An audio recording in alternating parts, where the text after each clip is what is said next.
We've come all the way out west to Palm Springs in California to the Flying Magazine Expo. And we're going to look at one of the sponsors of this show, and we're going to talk to Stuart Hamill. I'm Dan Johnson, and we're going to check out Skyrunner. So, Stuart, welcome to California. Well, thank you. And I heard you used the rig right behind me a little bit out in the desert. We did. How was that? That's fantastic. I've never seen a sand dune that big. You don't have a whole lot of those back in Louisiana, Not do in you? Louisiana, not a lot. Yeah, so we started with one engine for weight, right? So one engine, and we use the one engine for ground and for air. Okay. What we found was that trying to use one engine, if anything goes wrong, you have a critical problem. You're not driving, you're not flying. Switching to two, you have more redundancy. So the ground engine, of course, is not an aircraft engine. You can't hook up a propeller to it. You can't get any thrust out of that for aircraft. All it does is power the wheels. All it can do is power the wheels. So Okay. if it fails in flight, no worries. So we're past that. So yes, two engines, but only one aircraft engine. So switching to two, we had to lighten everything else, right? But we had so much redundancy. So if you lose the rear differential, you can switch to the front differential. So the engine will drive both ends of the vehicle? Drive. Ah, yeah. okay. I Four-wheel did not drive's know optional. that. It adds 60 pounds, but you can certainly do that. Also, if you lost both front and rear, which would be impressive, you can do 70 miles an hour with a prop.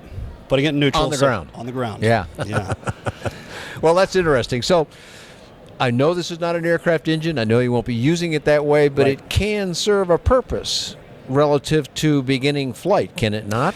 So the military, what we've always done is had a prop guard, and we just use the prop to give it thrust. And you're meaning something that goes around here to keep these lines right. from getting in that. Okay. So what we have is you connect a prop guard to it, and you store it on the outside just as you would a powered parachute. Like a powered parachute does. Okay. What the military wanted was a shorter takeoff run. When we tested it, we didn't know how complicated it would be, and it was not complicated at all. That wing will go over your head in about 10 to 15 feet. Oh, yeah. Whereas right. it would take 80 to 100 feet just using the prop alone. So one, it went up faster. It gave us time to look around. You're saying all of that relative to using this engine to move the carriage forward. So the UTV part, you're using this engine. If you had nothing, if you weren't planning to fly, you'd just be using this engine. Correct. But you can use this engine to move it forward, snap the chute up over Right. So right now the military for the military use right, anyway. right. So we have an exemption. So we're going to go after just to show that hey, that's safer. You don't have to worry about a line strike and the propeller flying off into 1,000 pieces as little knives. So it's actually we've never had a prop strike doing it this way. And so one, it takes less takeoff distance. You can kite it faster, a lot faster. You can turn around, do a 180, make sure your lines, everything you got to lock, engage the prop, full thrust, and you're in the air. So you would have this engine idling at the time, or you would have it completely off when you did that particular maneuver? You'd have completely off until you were ready for flight. And in case I'm blocking it here, this is a regular old Rotax 912 here. So you're really fighting kind of a weight battle on this rig, right? Well, this is 1,080 pounds. So we've gotten this chassis from 250 to 165, and it's still a tank. It's more than you're ever going to need. Fighting the weight, how do we keep it light and functional? So it's really a two-passenger aircraft. And that's what we spent a lot of time doing. So the redundancy we picked up, so you don't have an immobilized vehicle in the middle of nowhere, was really important. Now, what engine is this back here, That's Stuart? a ProStar 1000. And what is that? Tell me what its It's an 89 credential horsepower. is. Yeah, Polaris uses it. It's one of their more powerful engines. Has a CBT, their crown jewel, automatic, very simple. All right, so you got to run this engine, you got an on switch and a pedal. That's right. And That's it. Specifically, on switch, button, put it in drive, and you're gone. okay, and that's the shifter, and the shifter is go or don't go, huh? Yeah. Well, it's Or go so you got go park, forward or go back. neutral, reverse, low, and high. Okay, so you do have some gears in that Yeah. then. Okay. All right, so that's this engine, and it's from the Polaris company, and Correct. that's what drives the, I forgot the clever little lines already, but the EBT? The CBT? CVT, Yeah. okay. And now the engine on the back here is just a Rotax 912 and running a 3-blade prop. Anything special about it? We're getting 525 pounds of thrust off the back. And so tell me what are the goals of a vehicle like this? This thing really began as a toy. It evolved into a tool. We had a lot pipeline companies that were spending $1,500 to $3,500 an hour on helicopters. So Yeah, wow. we could save a lot of money, and it flies in about the same wind conditions as these small helicopters. Yeah, the economic alignment was saving that much money an hour was huge. Then when Department of Defense got involved, they helped tremendously on the experience getting in and out, all the different redundancy, even down to we're going to have non-pneumatic tires next month. So you're not going to have an immobilized vehicle hitting a stick on a rock in the middle of a desert or wherever you're landing. Yeah, for military application, I imagine that's important, but also for some of the public utilities that might want to do this. A police, for example, is Sure. one common public use, and public use doesn't require any FAA approvals or anything. You can do whatever you want with engines and weights and so forth, so they don't really care about that, but they could probably find utility in something like this sure. too. Huh? We just sold, municipality bought two, one for their police chief and one for their fire chief. They had a drone. It wasn't what they had hoped, and so now they'll have something to be able to get in the air in 5-10 minutes and assess a fire is huge. It changes the outcome. All right, now we asked Stuart if he'd get inside his rig. Didn't take too much arm twisting. And right outside the seat here is your shifter. Let's start there again and review how this vehicle operates just as a ground vehicle first. Right. Yeah. So simplicity was at the heart of this design. That was the philosophy. Is how do we make this where you get in, it's like, I got this. This is very simple. It's not intimidating. The CBT, the initial one was paddle shift, and it was quite odd. And so switching, if you're going to do a lot of off-roading, we found that the automatic is a lot more useful. We're in high. I can shift to low. I can shift to neutral. I can shift to reverse. And to Okay, park. and it's all in just in one linear movement, so you're not really having to look down there. So your engine management system tells you, I'm in park. It has a P. It'll give you your how much gas. If you're in two-wheel or four-wheel, it'll tell you temperatures, how much battery you have. And you can switch around to different interfaces. Okay. Bluetooth enabled. You can connect your phone to it. It's pretty robust. All right, it's cool. impressive. I was a pilot before I flew a powered parachute or got a light sport license. Flying a powered parachute is probably the closest thing to my childhood dream of flight. And that's a common analogy. I mean, you're flying at 35 miles an hour. You're not anxious. You're not doing 100 knots, right? You're flying at what I call human speed. Yeah, it's not The Earth goes by at a speed the mind can easily contemplate. low and slow. It's very intuitive. You only have two input controls, really. So pitch would be.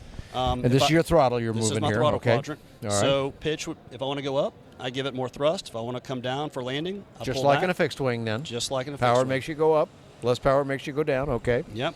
And then when I want to turn, I can either use foot steering. So if I want to be hands-free, I can go to a foot. Or, I came from the powered parachute. I was a skydiver for 7 years. Okay, so this you're was used to very using the intuitive. hand controls then. I like when I'm landing. It's very responsive. I'm sorry, it's very responsive. So holding onto these, if you're hit with a crosswind or something, it's very you can get straight. So if I pull here, it creates drag on the back and it turns you right, turns you left, and then full right gives you flaps, extends your glide path, and then you come down and kiss the ground. Now, some people are going to say, well, a flap-like arrangement, how well does that turn you? My experience in powered parachutes is, you know what, they actually turn pretty tightly. A lot they may faster not than a look Cessna. like it from the ground, Right. but they actually maneuver quite tightly. Yeah, Cessna's not going to turn at that rate. The wings would come off turning at that. I mean, I can, it just doesn't take much of a radius to turn this, even with this much weight. Okay, so you can do it by hands using these controls here. You can do it by feet, which is the correct. way a lot of powered That's parachutes correct. are flown. That's right. Powered paragliders are flown this way, but powered parachutes are flown with their feet typically. That's right. All right, so we've steered on the ground, we've steered in the air, we've shifted, we've powered up and down, we've checked out our instrumentation. Let's have some numbers from you, Stuart. Okay. As a ground vehicle, give me some of the basic numbers that everybody asks you about. You've Okay. probably answered this question a million times, so do it at one more. So your top speed off-road is going to be around 70 miles an hour. 70 miles an hour, okay? Yeah. You'll go on 16 I'm gallons. thinking you'll that probably seems pretty fast in this rig. It's very fast. Yes. 240 miles off-road on a full tank of gas, Okay. 16 gallons. Oh, good range then. Yeah. And 16 gallons you said? Okay. Mm-hmm. Do both engines use the same fuel source? Same fuel source. Okay, so they both can High run octane, on 93. on high octane automobile fuel. Okay. That's right. Continue on. Switching over to, on the ground, so we have 15 inches of ground clearance, very low center of gravity, 6.5 foot wide wheelbase. So if you go up on a 40-degree incline, there's no body roll. There's no 40-degree incline. Yeah, Wow, so there's no sense of wanting to lean or compensate to prevent it from rolling. Wow. Very high speeds. You can take tight turns. That's some impressive suspension that will allow It's that. remarkable. The Fox shocks, steep. it's very steep. Yeah, okay. And that's a lot of that came from the military was never an end user, a viable, and that was never part of our business model. What they did is vesting in to giving us feedback loops made it they were universally beneficial to the average customer that's going to be buying. Okay, this. so what they wanted is what I would want too. That's then. right. Okay. So it helped us think through this. For the air, you're looking at about you're going to be taking off about 35 miles an hour. 35, okay. Yeah. Once you get into the air, once you get out of ground effect, you're 38 to 40 miles an hour. Okay. And talk to me about stalls. Everything I've learned as a fixed wing, single engine pilot, I would not do in a powered parachute. It's Don't do that here. It's okay. weaning yourself from the proper procedures in a fixed wing. So, for example, if I got myself into a stall in a fixed wing aircraft, I would go full power, nose down, and get my speed.